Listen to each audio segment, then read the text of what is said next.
महाभारत के प्रेमियों, मैं राम सागर शास्त्री आप लोगों के समक्ष रखने जा रहा हूं एक प्रसंग, भीष्म के उपदेश। देखिए, द्रौपदी और धृष्टद्युम्न की उत्पत्ति यज्ञ की वेदी से हुई थी। उस समय देवताओं ने आकाशवाणी में कहा था कि ये ही कन्या ते कुरुकुल नासा और नभवाणी देवन प्रकाशा। इस कन्या के कारण कौरव कुल का विनाश हो जाएगा और इसका विवाह अर्जुन के साथ होगा जो कौरव वंश का विनाश करेगा, और यह बालक द्रोणाचार्य का शीश काट लेगा। द्रौपदी को शंकर जी ने 5 पतियों का वरदान दिया था, इसलिए द्रौपदी 5 पतियों की रानी बनी। देखिए, राजा प्रतीप की पत्नी का नाम सुनंदा था, जो राजा शिव की पुत्री थी। उससे 3 पुत्रों का जन्म हुआ था, देवापी, वाहिलीक और शांतन। देवापी कुष्ठ रोगी थे, अतः उन्होंने वैराग्य ले लिया। वाहिलीक अपने मामा के यहां चले गए। राज्य का अधिकार शांतन के हाथों में रहा।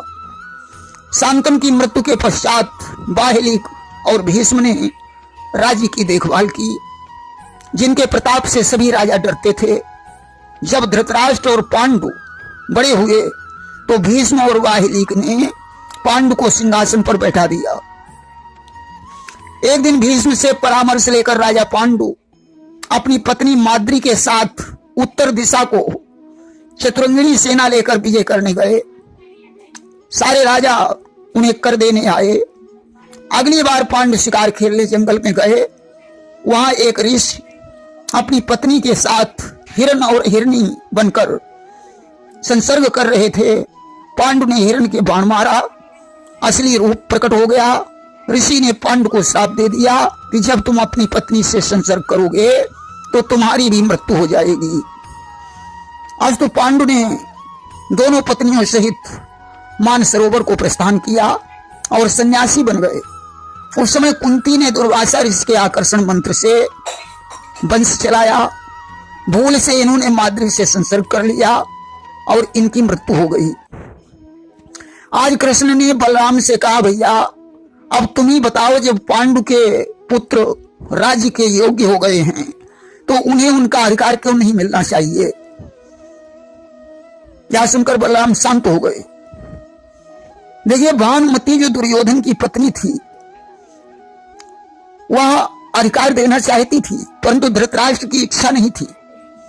भानुमति ने दुर्योधन से कहा था कि अंध बधिर हठशील अनामी अक्रूर कुबुद्धि कृपण यरुकामी मत्त प्रमत्त जरठ बसोरे और नीच प्रसंगी अरुमति भोरे। अंधा बहरा हठी नामहीन, क्रूर कुबुद्धि कंजूस कामी, मत प्रमत्त अतिवृद्ध, दूसरों के वश में रहने वाला तथा नीच का साथी, इनकी बात कभी नहीं माननी चाहिए। तुम्हारा पिता तो जेल में डालने के योग्य है। परंतु दुर्योधन ने भानुमति को फटकार दिया और बोला कि सुई अग्रमय उठी है जेती और बिना युद्ध हम दिहई न तेती। मैं सुई के नोक के बराबर भी भूमि बिना युद्ध के नहीं दूंगा। भानुमति समझ गई कि अब इनका विनाश होना निश्चित है। देखिए, जब दुर्योधन ने विराटपुर पर चढ़ाई की थी तो वाहिलीक भी युद्ध करने गए थे। जब दुर्योधन वहां से परास्त होकर लौटा तो इसे बहुत बड़ा दुख हुआ। इसने विचार किया कि अब मुझे आत्महत्या कर लेनी चाहिए। उसी समय दैत्यराज अलम्बुस आ गया। उसने कहा, राजन तुम चिंता क्यों करते हो? भीम ने हमारे भाई बृकासुर को मारा है, इसलिए मैं अपना बदला लेने के लिए तुम्हारे साथ हूं। तुम निर्भीक होकर युद्ध करो। देखिए, अर्जुन 5 महीने इंद्रपुर में रहे थे, जहां उन्होंने दिव्यास्त्रों को चलाना सीखा था। इन्हें इंद्र ने मुकुट और माला, आदित्य ने कुंडल, वरुण ने अच्छे तरकस, अग्नि ने गांडीव धनुष, शिव ने नंदी घोष रथ दिया था। वहीं युद्ध के दौरान भगवान कृष्ण ने अर्जुन को देवदत्त शंख, युधिष्ठिर को श्वेतवाजी हाथी, नकुल और सहदेव को एक एक घोड़ा और एक एक तलवार तथा भीम को ब्रखपर्वा की गदा प्रदान की थी। देखिए, अर्जुन को 10 नामों से संबोधित किया जाता है। कहा जाता है कि एक बार सत्यभामा के रूठने पर भगवान कृष्ण ने अर्जुन से पारिजात के पुष्प मंगवाए। जहां कुबेर के बगीचे में हनुमान से इनका झगड़ा हो गया, फूल लेकर जब वे वापस लौटे तो भगवान कृष्ण ने उनसे कहा, अर्जुन, तुम्हारे समान संसार में कोई दूसरा पुरुष नहीं है। अर्जुन ने कहा, प्रभु, संसार में तो मेरे जैसे करोड़ों होंगे। भगवान ने कहा, जाओ तुम अपने जैसा एक ही व्यक्ति ढूंढ कर लाओ। अर्जुन ने त्रिभुवन में अपने जैसा कोई नहीं देखा। अब उन्होंने सबसे हीन वस्तु विष्ठा को बांधकर अपने पास रख लिया और भगवान के पास लौट आए। बोले, प्रभु, संसार में अगर कोई मेरे समान है तो वो आप हैं। सबसे हीन वस्तु विष्ठा है। भगवान ने विष्ठा को फुकवा दिया और कहा, तुम नर हो और मैं नारायण हूं। तुम विष्ठा को बांध लाए थे, इसलिए आज से तुम्हारा एक नाम विभत्स होगा कि नाम विभत्स जबई हरिदयऊ, सुनत पार्थ मन हर्षित भयऊ। कि धनुर्धारी न था जग में कोई अर्जुन की सानी का, जिसने इंद्र का हाथी धरणी ऊपर उतारा है। कुंती के आग्रह पर इन्होंने बाणों की सीढ़ी बनाकर इंद्र के हाथी को पृथ्वी पर उतार लिया था। इसलिए कुंती ने इन्हें पार्थ नाम से संबोधित किया था। देखिए, भीष्म पितामह को इच्छा मृत्यु का वरदान था। उन्होंने उत्तरायण में सूर्य आने के समय अपना शरीर छोड़ने का निश्चय किया था। भीष्म ने धर्मराज को उपदेश देते हुए कहा, राजन, इस शरीर से जो पाप होता है वह मनुष्य को भोगना पड़ता है कि जो पातक कायाते होई और बिना भोगते छूटे नहीं कोई। हमने भी एक बार किसी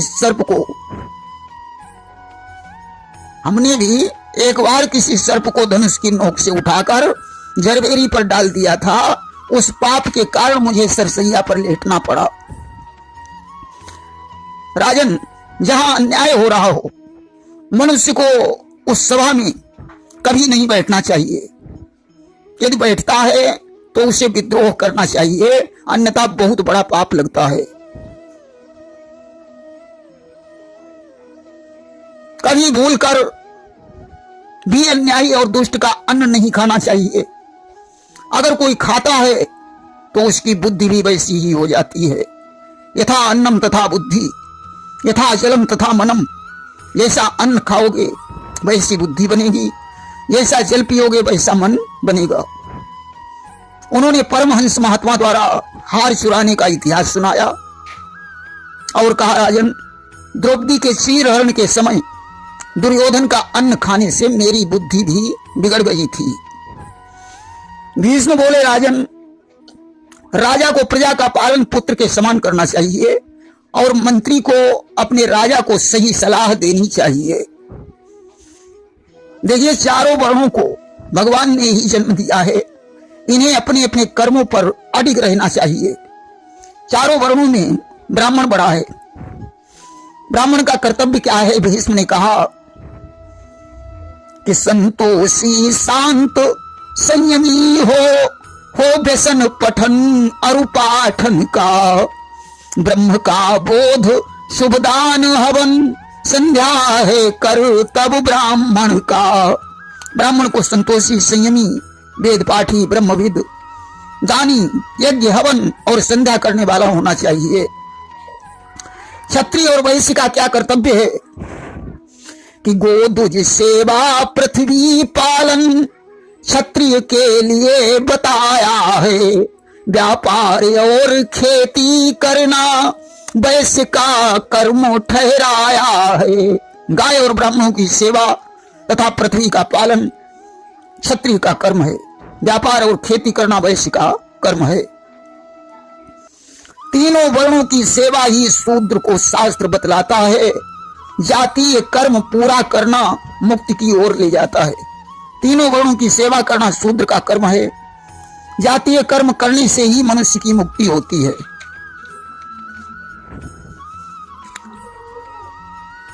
चारों आश्रमों में गृहस्थ आश्रम को बड़ा माना गया है। अतिथियों की सेवा करना गृहस्थ का धर्म है। जो जन प्रत्येक अतिथि के हित अपना सर्वस्व लगाता है, मानो वह उसी देश ही में ईश्वर पर प्राण लगाता है। ज्ञानी अज्ञानी भले बुरे आना जाना है हर जन का, क्या पता कौन से पर्दे में हो जाए दर्श नारायण का। अतिथि आवत जात यदि पाए बिन सम्मान, पुण्य घटे सतवर्ष को कहा स्कंद पुराण। अतिथि बिना सम्मान के चला जाता है तो 100 वर्षों की पुण्य नष्ट हो जाती है। भीष्म पितामह ने अतिथि सत्कार को लेकर एक कबूतर और बहेलिया की कथा सुनाई। भीष्म पितामह ने कहा, राजन, अंत काले या मति सा गति। अंतकाल में मनुष्य की जैसी मति होती है वैसी ही उसकी गति होती है। उन्होंने जड़ भरत का इतिहास सुनाकर कहा कि भरत का ध्यान अंतकाल में हिरण के बच्चे में लगा रहा, इसलिए उनका जन्म मृगयोनि में हुआ। दया का महात्म बताते हुए उन्होंने राजा शिव और कबूतर की कथा सुनाई और बोले कि जड़ चेतन जिसके निकट हैं, जड़ चेतन जिसके निकट हैं एक ही समान, घट घट में उसके लिए व्यापक हैं भगवान। जो जड़ और चेतन को एक समान देखता है उसे घट घट में परमात्मा के दर्शन होते हैं। भीष्म ने कहा कि तपदान भजन या दया कर्म सच्चा प्रकाश कर देता है, पर कुछ भी मद का अंकुर हो तो सर्वनाश कर देता है। तपस्या दान भजन दया के कर्म में अभिमान आने पर सर्वस्व नाश हो जाता है। भीष्म ने जाजुल ऋषि और तुलाराम वैश्य का इतिहास सुनाया। अब भीष्म ने कहा, राजन, जब तक मनुष्य का पुण्य क्षीण नहीं होता, जब तक अभिमान नहीं आता, जब तक किसी ब्राह्मण का श्राप नहीं लगता, तभी तक वह मनुष्य चमकता है। भीष्म ने राजा नहुष का इतिहास सुनाकर उपदेश की पुष्टि की। भीष्म पितामह ने सत्य की महिमा बताते हुए कहा, राजन, राजन है सबको सबसे अधिक, राजन है सबसे अधिक सत्य मुक्ति का द्वार, लोक और परलोक में है इसका आधार। संसार में सत्य से बड़ी कोई चीज नहीं है। जो सत्य पर चलता है उसकी हमेशा विजय होती है। भीष्म ने बहुला गऊ और एक नाहर का आख्यान सुनाया। दान का महात्मा बताते हुए उन्होंने कहा, यूं तो प्रत्येक वस्तु देना दान में श्रेष्ठ बतलाया है, पर अन्नदान गोदान मात्र दोनों में उत्तम पाया है। दान में तो बहुत सी वस्तुएं आती हैं, परंतु अन्नदान से बड़ा कोई दान नहीं है। कि गृह को धर्म अभ्यगत पूजा और अन्नदान ते आनन दूजा। भीष्म ने मुद्गल ऋषि की कथा सुनाई। भीष्म पितामह ने कहा, राजन, गंगा के समान कोई नदी नहीं है और एकादशी के समान कोई व्रत नहीं है। कि गंगा परे नदी को नहीं कोई और एकादशी सम व्रत नहीं होई। गंगा की महिमा बताते हुए उन्होंने कहा कि जिस घर में गंगा का जल हो उसमें न व्याधियां आती हैं, जब पूजन और ध्यान ही से सिद्धियां प्राप्त हो जाती हैं। जिसके घर में गंगा जल हो वहां व्याधियां नहीं आती हैं। मरने पर 2 बूंद गंगा जल मुंह में डाल देने से मनुष्य यम की त्रास से मुक्त हो जाता है। इसके बाद उन्होंने एकादशी महात्मा की कथा सुनाई। भीष्म ने गंगा जी की उत्पत्ति और पृथ्वी पर आने की कथा भी सुनाई। तुलसी की महिमा बताते हुए भीष्म पितामह ने कहा कि तुलसी रोपहि पूजहि ताही, अपरात दर्शते पाप नसाई। जो तुलसी का रोपण कर उसकी पूजा करते हैं और प्रातः काल दर्शन करते हैं, उनके सारे पाप नष्ट हो जाते हैं। जो लोग नियम से तुलसी दल शालिग्राम पर चढ़ाते हैं उनका शरणामृत लेते हैं वे रोग मुक्त हो जाते हैं। जो मनुष्य नियम से तुलसी दल शालिग्राम पर चढ़ाकर चरणामृत का पान करते हैं वे रोग मुक्त हो जाते हैं। भीष्म ने तुलसी और शालिग्राम का इतिहास भी सुनाया। काशी की महिमा का वर्णन करते हुए भीष्म ने कहा कि जो काशी माह नर कहूं मरई और तऊ कैलाश गमन सो करई। जिस मनुष्य की मृत्यु काशी में होती है वह शिवलोक हो जाता है। और 3 वर्ष तक जो करे काशी में स्नान, इसमें कोई शक नहीं हो उसका निर्वाण। 3 वर्ष तक काशी में स्नान करने से मनुष्य मुक्त हो जाता है। शिवरात्रि की महिमा वर्णन करते हुए भीष्म पितामह ने कहा कि महादेव सेवा मन लावे और सो कैलाश वास नर पावे। जो शिवरात्रि का व्रत करता है वह मनुष्य कैलाश को जाता है। भीष्म ने एक आखेटक की कहानी सुनाकर शिवरात्रि की महिमा समझाई। भीष्म ने कहा, राजन, जो स्त्री विधवा होकर श्रृंगार करती है वह बहुत बड़ा अधर्म करती है। कि विधवा हुई जो करई सिंगारा और जानहु सब अधर्म को सारा। गुरु की महिमा बताते हुए भीष्म पितामह ने कहा कि है गुरु ब्रह्मा विष्णु समाना और भिन्न भाव बाको नहीं जाना। गुरु ब्रह्मा विष्णु और महेश के समान है। भीष्म ने कहा, राजन, अब मैं लक्ष्मी का स्थान बता रहा हूं कि लक्ष्मी को भाखं स्थाना सदा पवित्र जौन नर जाना। जो मनुष्य अंदर बाहर से पवित्र है, 7 वर्ष की कन्या की जो सेवा करता है उसे दान देता है, गुरु की सेवा करता है, जिसकी पत्नी पतिव्रता है, जो गाय और ब्राह्मण की पूजा करता है, जो मंदिर का निर्माण करवाता है, जो किसी की निंदा नहीं करता, लक्ष्मी उसके घर में ही स्थिर रहती है। कि काहू की निंदा नहीं करई और ताके ग्रह लक्ष्मी संचरई। भीष्म ने कहा, लक्ष्मी किसके घर में नहीं टिकती है? कि जाके सदा युवा मन भावे और सुरा पान मह चित्त लगावे। जो मनुष्य जुआरी है, सुरापान करता है, व्यभिचारी है, अमावस्या संक्रांति ग्रहण के समय एकादशी के दिन संसर्ग करता है, देवताओं और गुरु को नहीं मानता है, लक्ष्मी उसके घर से भाग जाती है। इस प्रकार भीष्म पितामह ने धर्मराज को बहुत से उपदेश दिए और स्वर्ग को चले गए। धर्मराज ने अश्वमेध यज्ञ किया, उनका एक छत्र राज्य हो गया। धीरे धीरे द्वापर का अंत आ गया। भगवान कृष्ण ने धर्मराज से कहा कि कलयुग में मनुष्य की बुद्धि क्षण क्षण पर बदल जाएगी। मनुष्य यौवन के मद में चूर होकर दिन रात कुकर्मों में लगे रहेंगे, लोकलाज नष्ट हो जाएगी। कि यौवन मदवश करई कुकर्मा और तजी हई देश लोक कुल शर्मा। ब्राह्मण वेद पाठी न होकर खेती करने लगेंगे, क्षत्रिय क्षत्रित्व को भूल जाएंगे, म्लेच्छ राजा बन जाएंगे। कि वीरहीन क्षत्रिय हुई जई हई और तब ही मलेच्छ नृपति कहलई हई। वैश्य ब्राह्मण और देवताओं की सेवा करना भूल जाएंगे, शूद्र ब्राह्मण बनने का प्रयास करने लगेंगे। कि वैश्य देव दुज सेवा ही ना और कहीं शूद्र ब्रह्म हम छीना।